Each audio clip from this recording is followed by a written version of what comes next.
Hello there, amazing, phenomenal leaders. Welcome to Take the Lead, a consciousness movement with Angilie Kapoor. Now, on this show, each week we help you become one with the rhythm by stepping into your potential. Well, how do I do that? You might be wondering. Well, by embodying your inner phenomenal leader and taking the lead of yourself and in your own life. Now, as you may know by now, my name is Angilie Kapoor and I am your host. I'm also a best selling multi book author and inspirational speaker as well as the founder of my conscious leadership coaching company, Oversight Global. Now, at Oversight Global, we are on a mission to address the consciousness crisis in the world, one leader at a time. Now, today we have an absolutely amazing guest joining us today, and I am super excited at what we'll be exploring in our discussion on resilience redefined, navigating trauma and mental health challenges. We'll be diving into a compelling conversation with the founder of MylestoGo, Nichole Myles, about post trauma growth, her unique definition of resilience, and her different perspective on trauma. So be sure to stay right there. You don't want to miss this amazing discussion.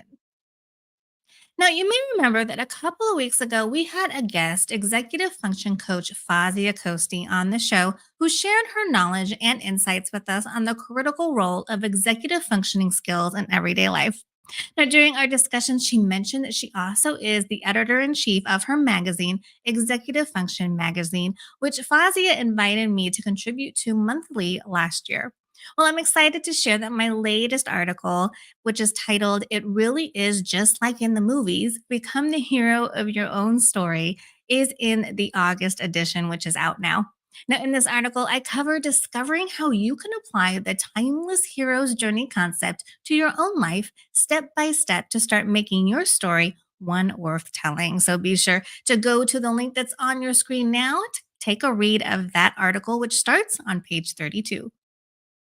Now, I also recently had the pleasure of having a quote of mine featured in an article in the Thrive Global magazine, which is an article by Karina Leslie on work, actually. 11 founders on their favorite place to get things done. So, in my quote, I share my favorite place to work, my thoughts on co working spaces, my favorite place to work in my home, and why I think that's where I get my best work done. So, be sure to check that one out at the link that's on your screen now.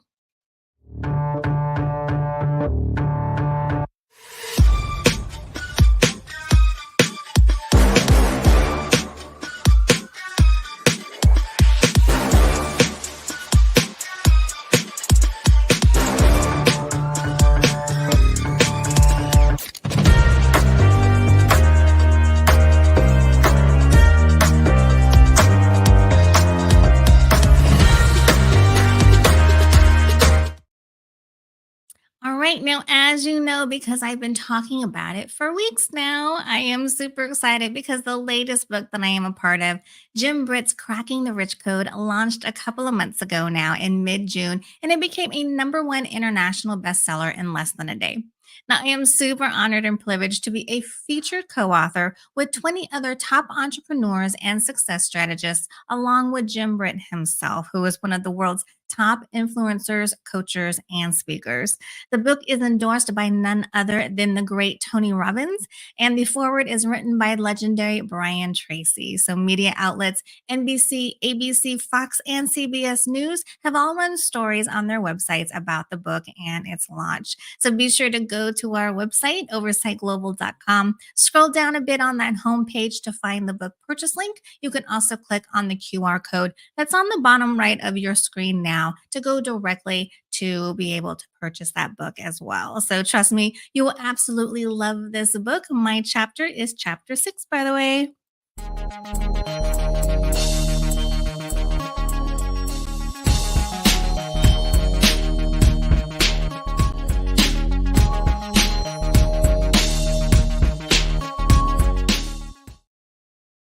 Okay, so as you may well know by now, the premise of this show, Take the Lead, a consciousness movement, is to help you recognize and embody what I call your inner phenomenal leader.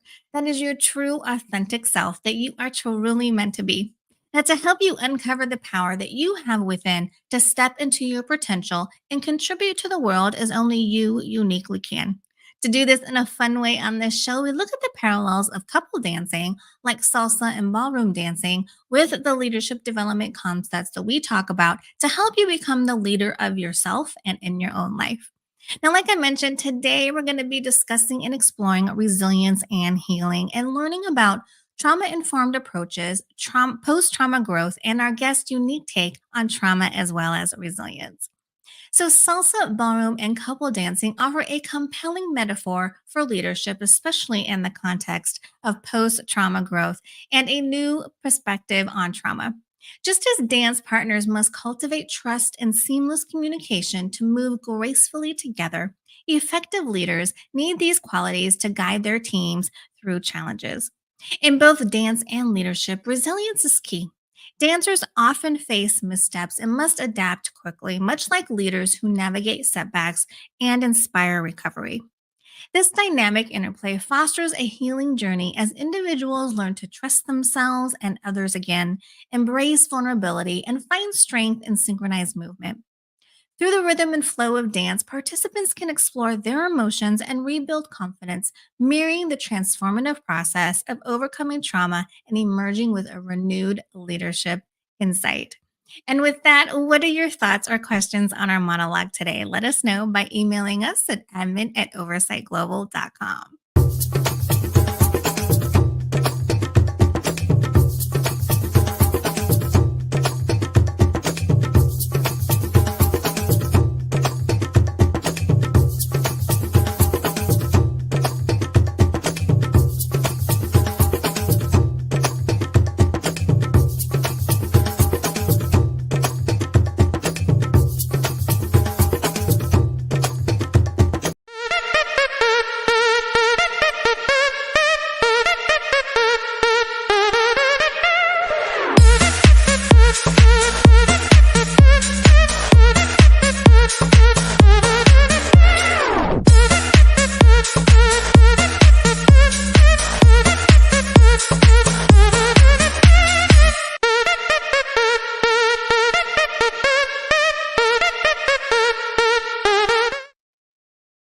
Now, that, folks, was our commercials for our newly redesigned company website, oversightglobal.com, as well as my new speaker website, angeliekapoor.com. Pretty cool, right? I'm super excited that they are both up and out there in the world. So be sure and check them out at the links that are on your screen below. Sign up for our weekly newsletter that we put together that is filled with updates, tidbits, and insights, as well as grab yourself some freebies from our freebies page while you're at it as well. And let us know what you think about them, will ya?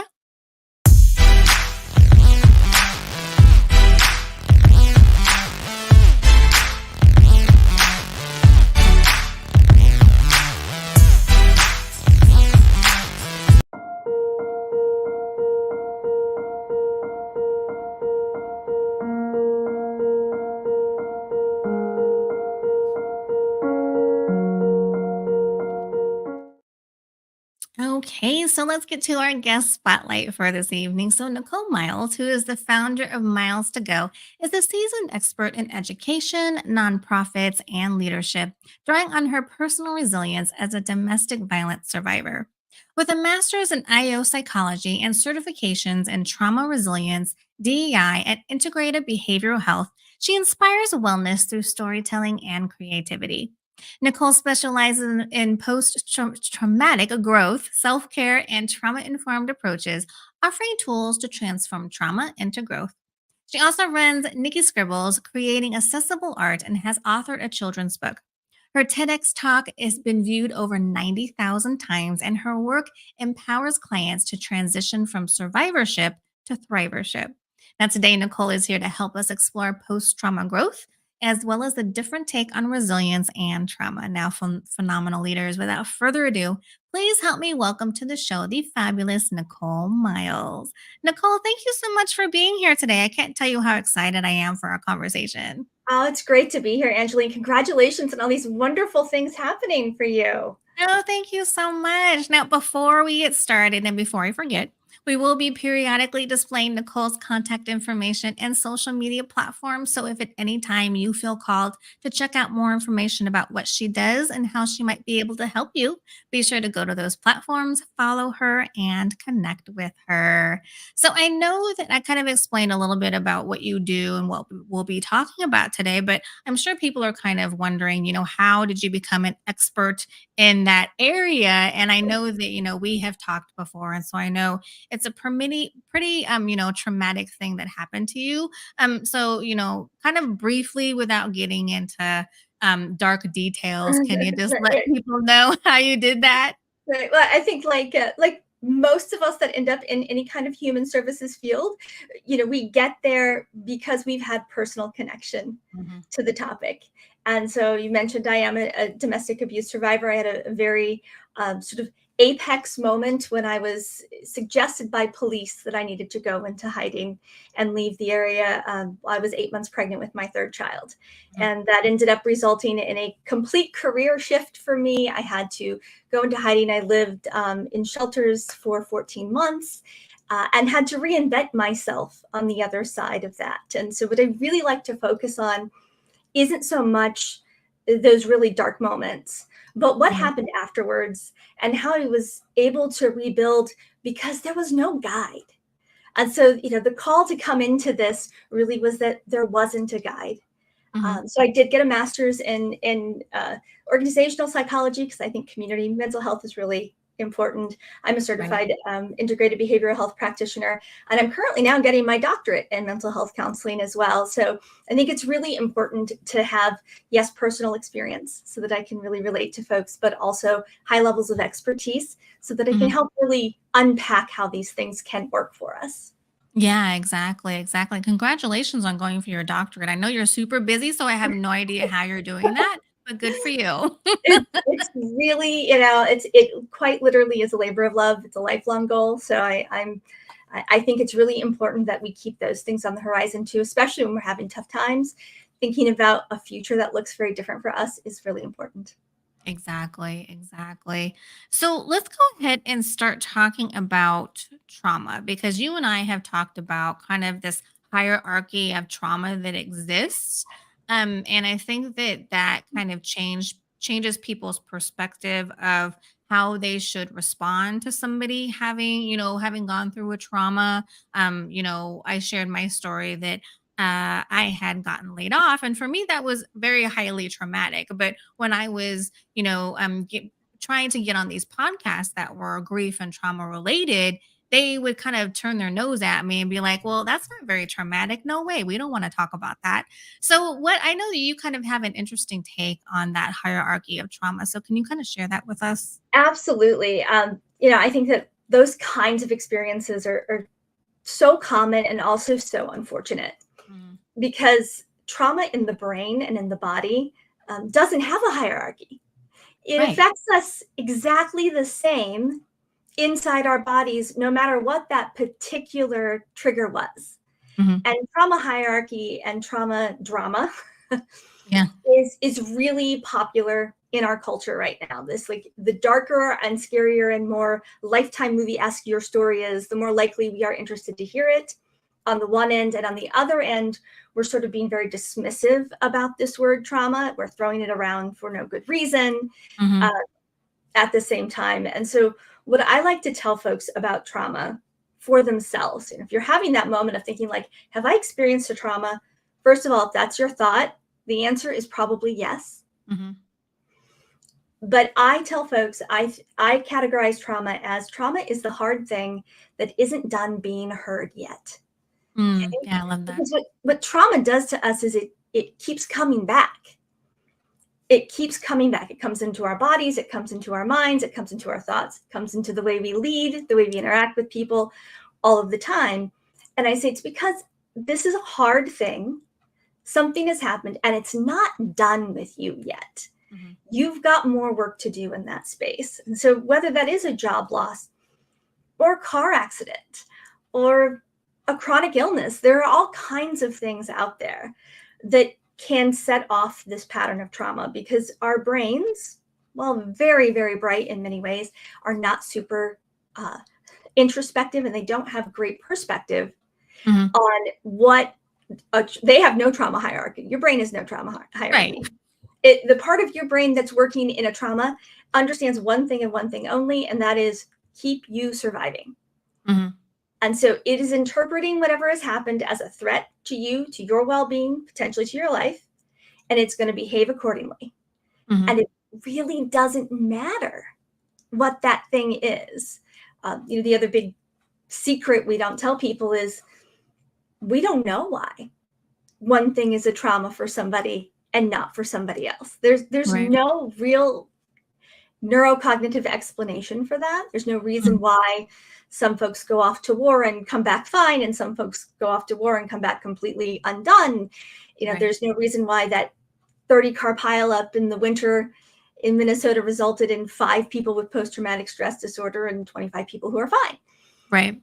We don't have an explanation for that. So really, for all listeners, if you're feeling like, this feels like a trauma to me, or it feels like something that just keeps coming back and I don't know, it probably is. And that's Mhm. okay, because the other thing about trauma is that it is something you can move through.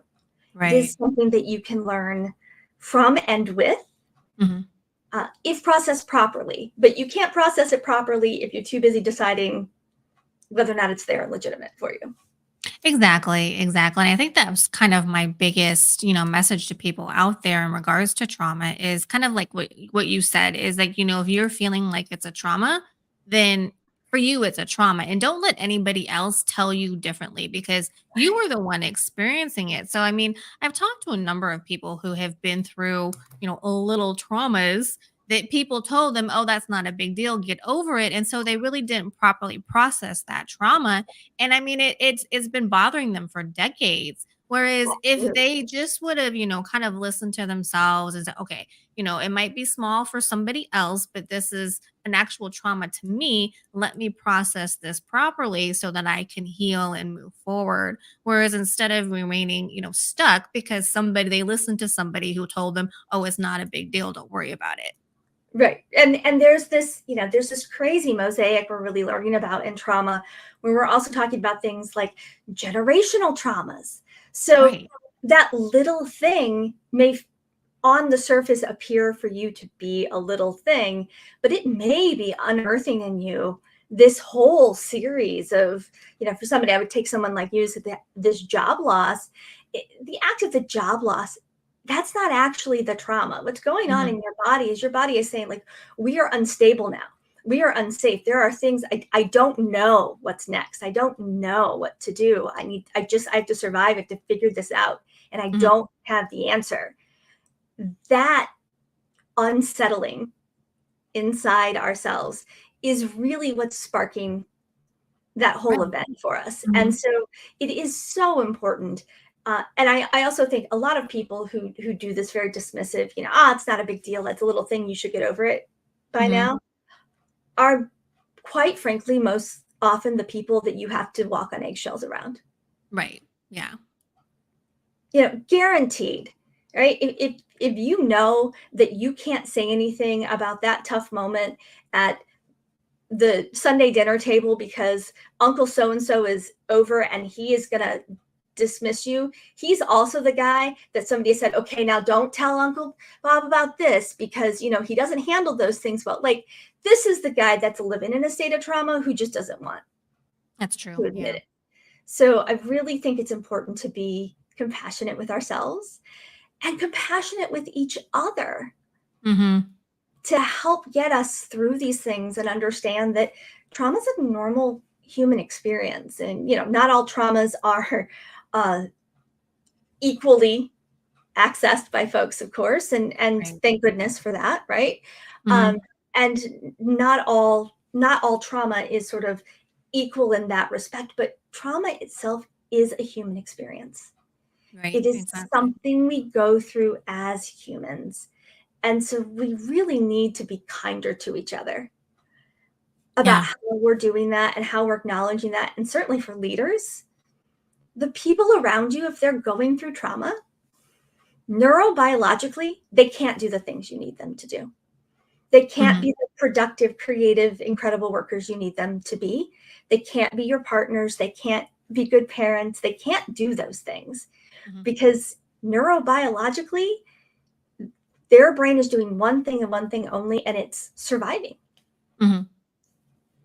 Yeah, yeah. No, and I think you bring up a great point because you actually work with leaders in the workplace to help them kind of be more trauma informed and help their staff kind of deal with trauma so that they can be more productive at their work and things like that. So, one of the things that I'm wondering is, so how do you necessarily kind of know? I mean, aside from somebody telling you that they're going through some sort of a trauma, how can you kind of pick that up, especially, at work when there's kind of this, we feel like there's these boundaries where we're not supposed to cross them, we're not supposed to share personal stuff and stuff like that and be emotional at work. So what are kind of the things that you tell leaders that you work with to kind of look at in terms of maybe being able to pick up on some of those things? Yeah, that's a great question because we do sort of have that, like, how much of myself do I bring into the workplace? How much Mhm. of themselves, if I'm the leader, do I allow them to Right. have in the workplace? What happens? And, good news for leaders. Uh, you are not being asked to be a therapist. Please don't. You are not qualified, Right. right? Like, this is not the place. Our workplaces are not the place for us to sort of get the nitty gritty details of Mhm. these things out. That's not what we want to be going on inside of our workplaces. What we do want to be doing inside our workplaces is cultivating wellness, what I call radical wellness. And I'm defining radical wellness these days. I call this the art and science of learning to be okay, even when the things around us are not. Okay, so this Mm. is that acceptance of saying it is absolutely true that, you know, you have somebody who's going through a divorce, you have somebody who just found out their father is terminally ill, you have, these things, big T and little t traumas are going to be happening to your workers all of the time, really, because it's life. So one of the first steps is to be transparent about the acknowledgement that we understand Mhm. that life is going to be happening, and that if we want whole productive humans in our space, we have to allow for whole productive humans, Right. which means we don't have to allow them to be sharing the details of their medical tests or whatever else is happening. But we do have to allow them to be able to say, I'm having a really hard time right now. Right. And if you haven't cultivated that yet, you have to start working on that little by little, Mhm. by building that trust with folks, by doing some transparent sharing yourself, by understanding what's happening, and by looking around. When you've got that really productive employee who's been really engaged and, talkative and is really working well with everybody, who suddenly starts to miss those deadlines and starts to kind of drop the ball here and there, is showing up late, miss that important lunch meeting. As a leader, our immediate response to that is frustration, Right. right? And then it's corrective action right now. Mhm. But from a trauma informed perspective, we really need to evaluate. If we know we're good at hiring, if we know we've had these people behaving well, if we know that this individual isn't built to do that, and if that individual is built to do that, they shouldn't be in your organization, right? Right. Yeah, You exactly. should have made a different choice. But when you see that shift, it's time to have that kind of conversation. Mhm. It's time to make sure that things are okay and that they're taking care of themselves. Right. And when I work with organizational leaders and I work with organizations, I work a lot on sort of these little self-care daily habits, these little Mhm. tiny things that we can do in our workspaces, that we can do in our homes, that we can do for ourselves, that are free or completely or very, very inexpensive, and that take very, very little time out of our day. Right. And those kinds of things start to foster in folks the ability to keep moving forward, Mhm. keep moving forward. When you've got somebody who's having a major trauma, though, when you've cultivated that healthy, kind of radically well workspace, we all know next time it may be me. Mhm. So we are going to step in and take that lunch meeting for our colleague who's going to be able to vocalize, I cannot go sit with this person today. I Right. cannot do this. We're going to have cultivated that trust. And what we're not doing is keeping a tally, right?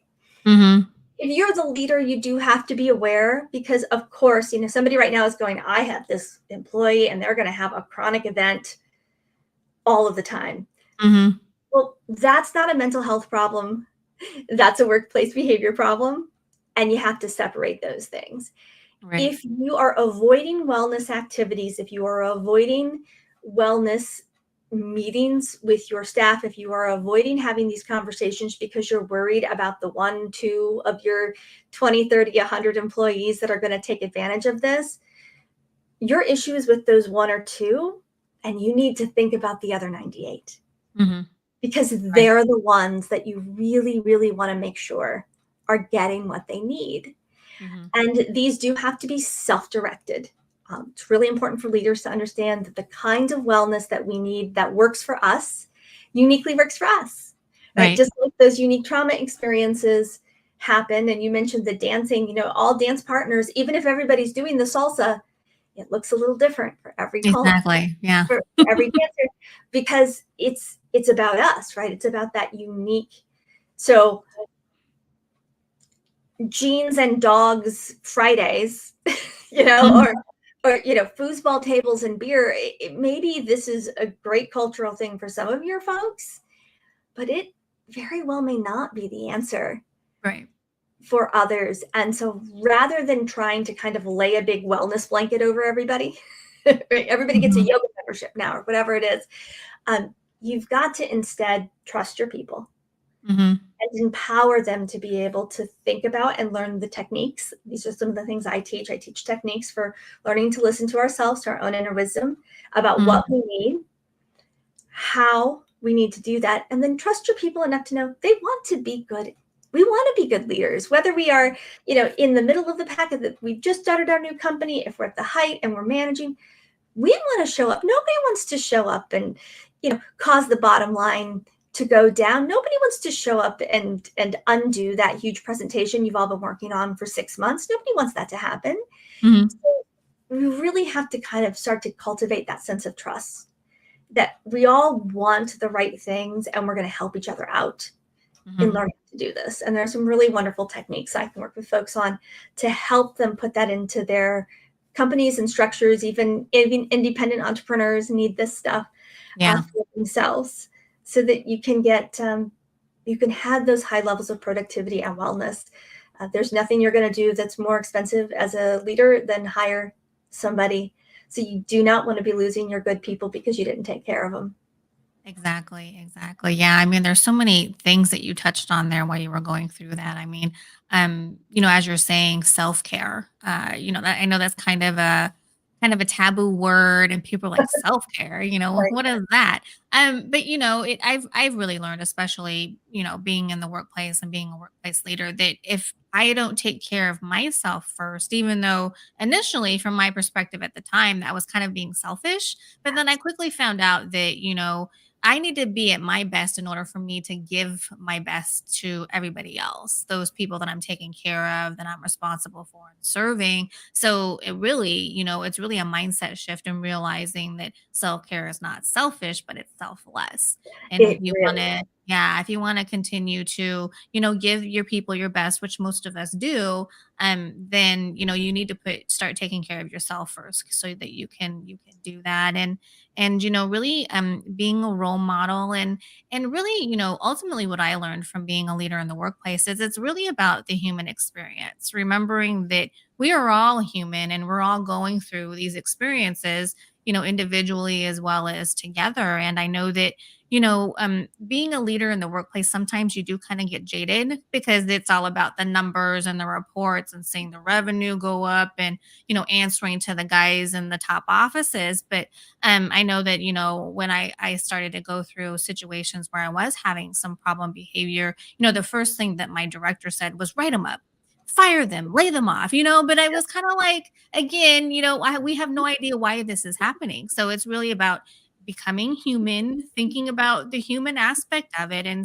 sitting somebody down and saying, hey, is everything okay? We've noticed that, you've been chronically late for the past 2 weeks. Are you okay?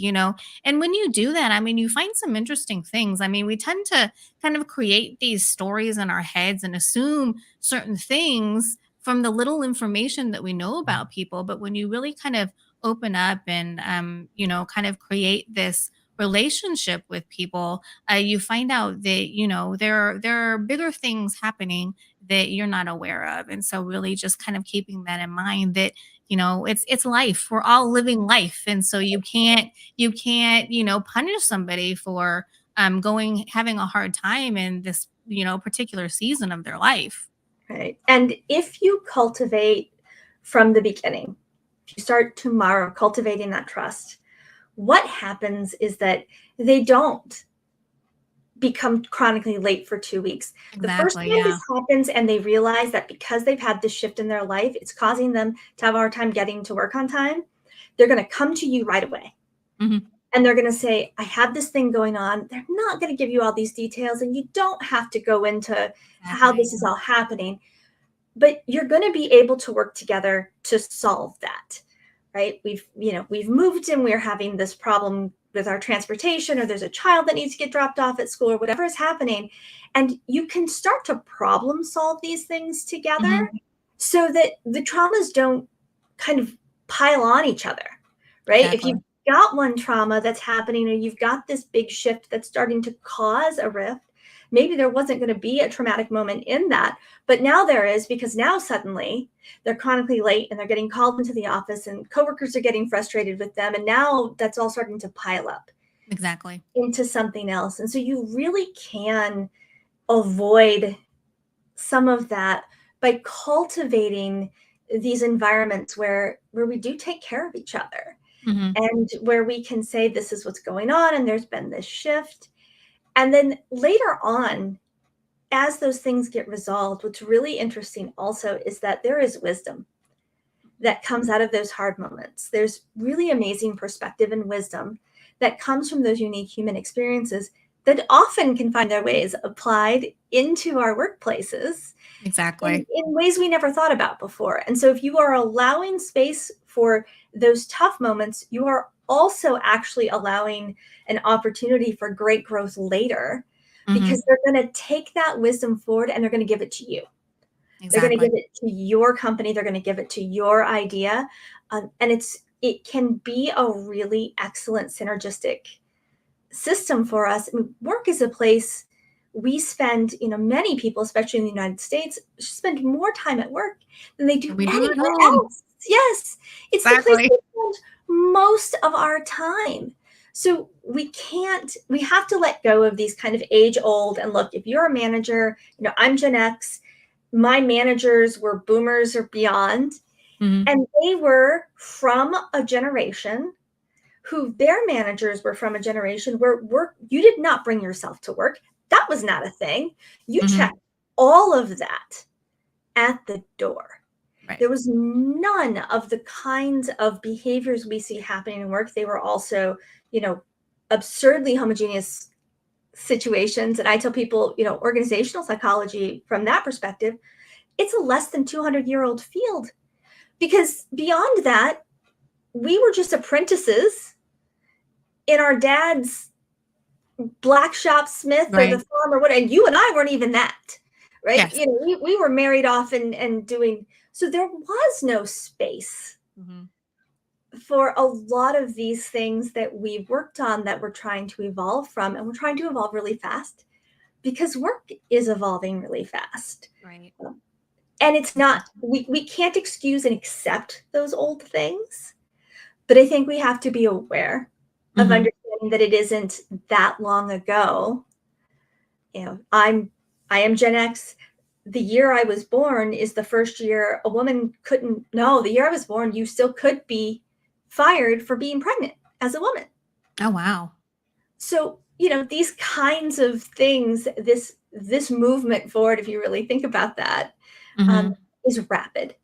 Yeah. And it takes some really flexible thinking to understand that cultivating wellness inside of our workplaces is critically important to our well-being. We aren't just blacksmiths and farmers and train engineers anymore. And so We know that from the way we do our work. We also need to know that about the way we conduct ourselves in our work. Exactly. Exactly. Yeah, I definitely agree with you there that we, unfortunately didn't evolve as things were changing. We just kind of were reacting to, say, oh gosh, look what happened. Now we have to try and catch up really Well, quickly. So yeah, I agree with you there. So let's talk about resilience really quickly. So I know that you and I have also had conversations, interesting conversations around resilience. I know that that's kind of a word that's thrown around a lot. Like, everybody, depending on what's going on, they're very quick to describe somebody as being resilient or, yeah, oh, yeah, yeah, they were able to do that because they have this amazing resilience.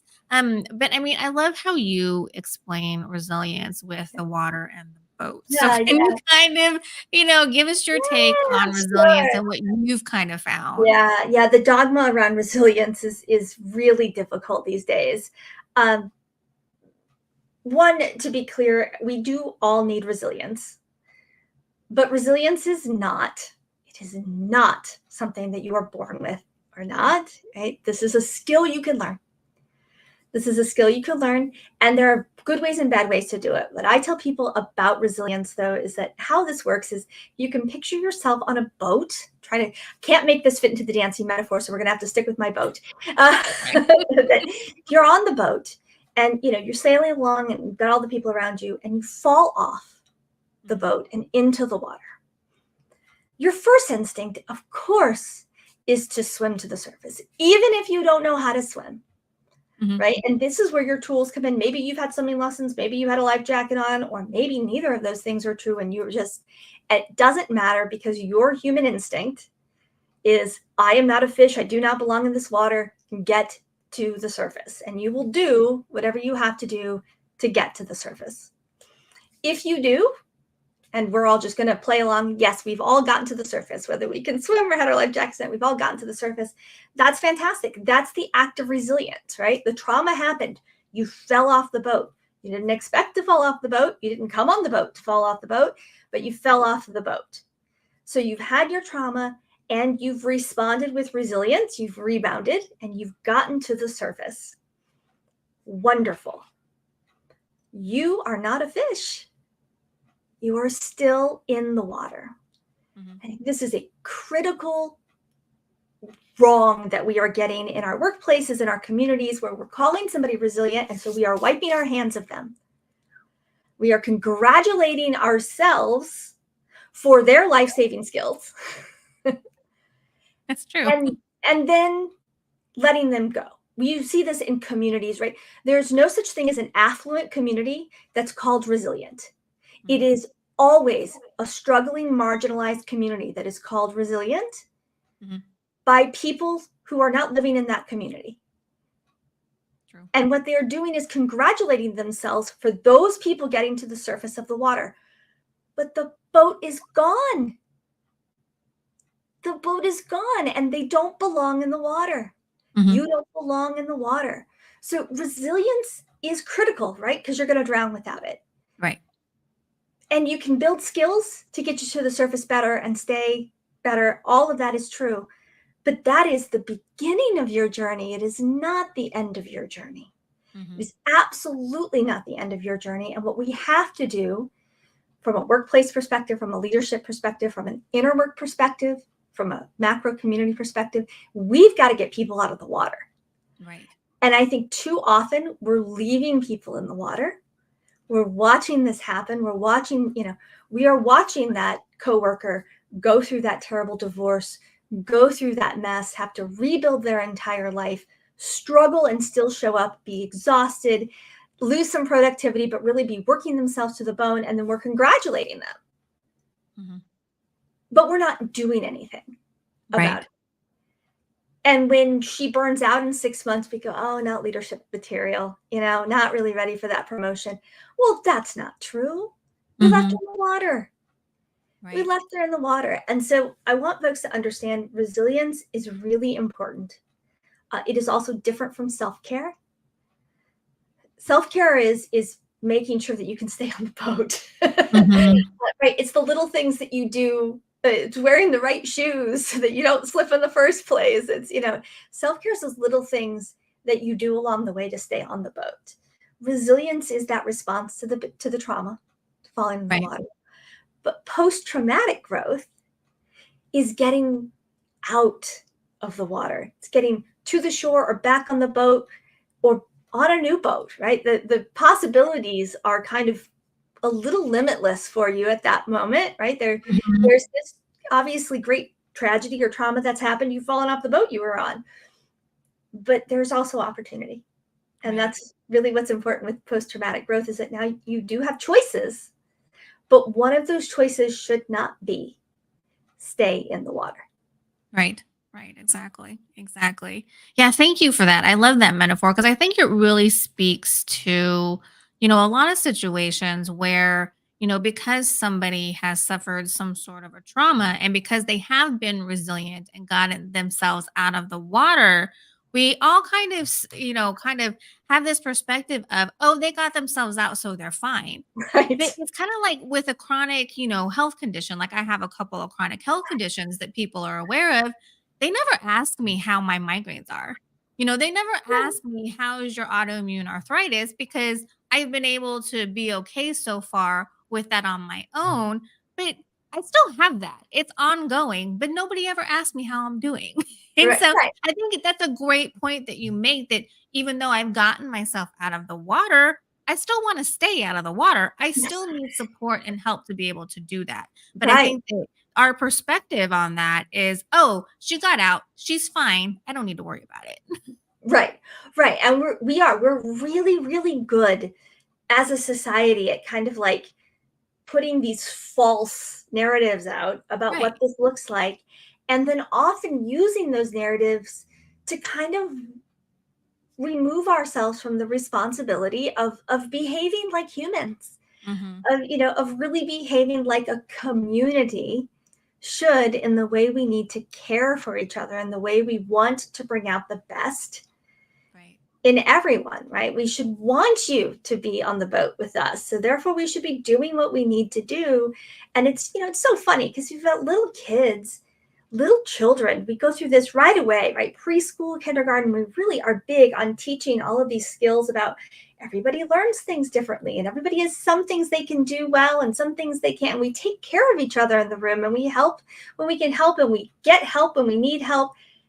And then at some point, not very many years down the road, unfortunately, we sort of do this every man for himself, Right. Yeah. shift in our brain and in our community where it stops becoming we take care of each other and it starts to become, well, you shouldn't have fallen off the boat in the first place. Yeah, it becomes very competitive. Yeah, it really becomes that sort of and once in a while you're going to get that person who's pushing people off the boat, Yeah, that's true, right? yeah. I mean, we're really we lose that sense Mhm. too often.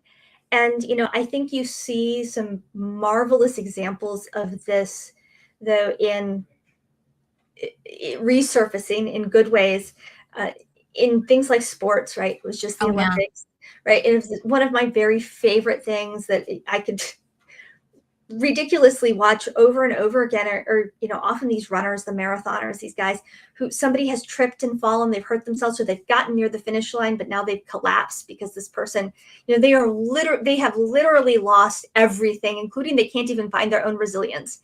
Mhm. And invariably someone will come along and recognize that and say, here's some of mine. Yeah. Right? It's the ultimate example of how to behave in a community when we are working towards healing and still respecting the incredible skill and effort, right, of that runner. Like the fact that you fall off the boat Mhm. doesn't make you less worthy of being on it, Exactly, yeah. right? Having chronic migraines doesn't make you less worthy of enjoying the life around you. Uh, Mhm. Losing your job, having a low, going through a divorce, getting sick, being in a domestic violence situation, none of those things take your value, your right to be in that space away Right. from you. And I think leaders really need to do that gut check as well. right? Yeah, yeah, that's That beautifully put. I love that. I love that. Well, Nicole, thank you so much for being here. We're running out of time, but do you yeah. have any final thoughts or things that you would like to leave the audience with? I really want to encourage folks to do this work in advance. I am big on the metaphors. The metaphor I tell people when it comes to traumatic situations in particular is we have a tendency to wait till the building is on fire before we try to learn to use the fire extinguisher. And this is not something we would do in any other situation, but when it comes to our mental wellness, this is a thing we do. We wait for it to go wrong. We wait for wellness to move to illness before we respond. When it comes to trauma, when it comes to post traumatic growth, when it comes to working through those things, we can't do that. Mhm, It's so much more difficult. And so, the work that I do and the reason I'm so passionate about it is because I didn't know that. I mhm, didn't know that I could work on that before it broke. I let myself get so broken and I had to work so hard to come back that I don't want anybody else to go through that. And so don't build these skills now. Learn how to actually do self-care, learn how to actually do resilience, learn what those steps are, build your communities. Welcome to reach out to me, follow me online. There's lots of other really brilliant folks to talk about these things. Give yourself that self-compassion, but learn how to use your fire extinguisher before your house is on fire, please, for your benefit, for the benefit of your employees, for the benefit of those people around you.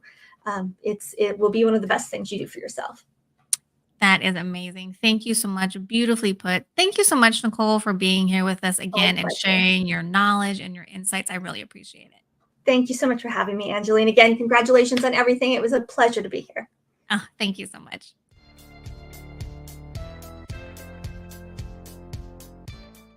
One of my hugest wake up calls was I did not feel good doing what I was doing or being who I was being. And I always got told that there was something wrong with me. But you know what? There was something wrong with that situation because I don't believe, actually, I know that God did not create and put each of every one of us on this earth to be the same and to not be happy.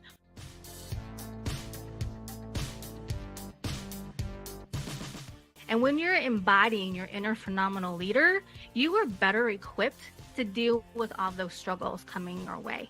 And that's what's important. And that's what I strive to do as a conscious leadership coach,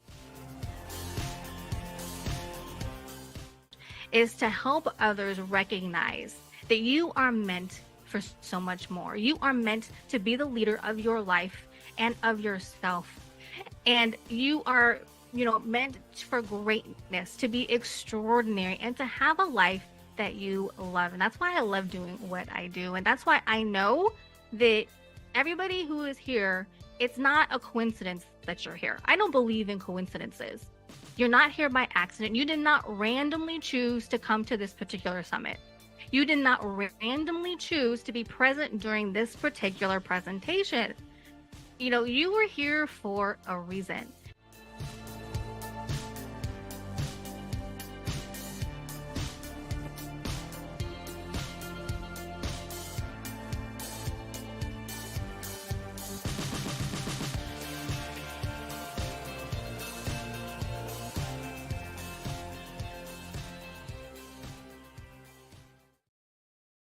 All right. Now, if you've been watching our show regularly, you know that I am so excited that we've launched our premier transformational coaching experience called Meant to Lead. Now, unlike traditional leadership development programs, Meant to Lead emphasizes internal growth and self leadership as the cornerstone of effective leadership growth and development. I've spent the last 2 years meticulously crafting Meant to Lead, drawing from the insights I've gained from my own journeys in the healthcare industry as well as an entrepreneur, as well as from guiding other workplace managers, leaders, coaches, and various entrepreneurs. Now, central to our program is our tested and proven 5 step coming into your inner leader process, as well as the 4 components we've identified as being crucial for personal transformation. So, our participants of our Meant to Lead transformational experience will embark on a transformative journey, discovering their inner phenomenal leader and learning to lead themselves to success and fulfillment. So don't miss this opportunity to unlock your fullest potential. Go to our website now for more information on our Meant to Lead program that includes individual, group, and corporate offerings.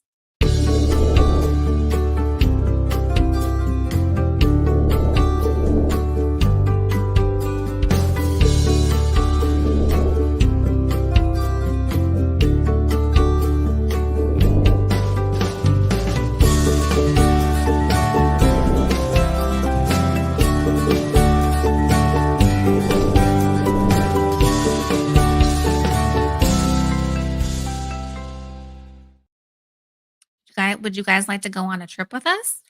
Now we have some amazing information. We're introducing an opportunity for you to expand your mind by exploring the world. So in March of 2025, we'll be embarking on a 10-day India Holy Festival tour that promises some unforgettable experiences and some vibrant celebrations, as you saw there in that promo. So join us on a colorful journey through some of India's most iconic destinations. For more information, send your inquiry via email to kamal@oversightglobal.com. And I look forward to having you join us on this incredible journey.